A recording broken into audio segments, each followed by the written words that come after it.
He's in here!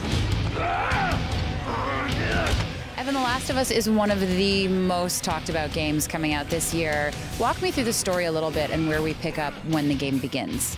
The story picks up where Joel and Ellie and Tess, his partner, are actually smuggling Ellie out of the military city, the quarantine zone, to meet with a group of renegade militia called the Fireflies, who they're going to hand her off to.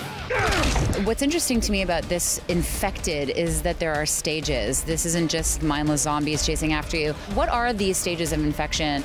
It starts off spores, infects a human. They go through stage 1, which the remaining survivors have nicknamed the runners because they're still very fast. They still have a lot of human traits, but the fungus is actually driving them to behave very violently and to try to spread the infection to other humans. They work in packs and they run very quickly, and so you've got to employ a certain strategy when you face them.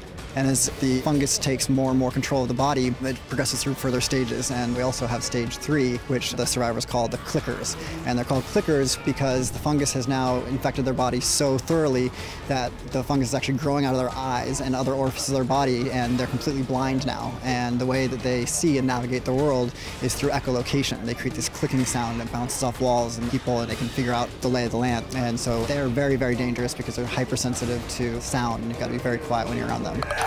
This to me feels very unique. One of the reasons is because you can use things in your environment to defend yourself. What are some of the ways the environment affects the gameplay, particularly when we're dealing with the infected? We wanted to create a lot of strategy to our combat. We didn't want it to just be a run and gun type shooter. You usually want to start off employing stealth. You want to keep your presence unknown to your enemies for as long as possible because you can take them out sort of one by one.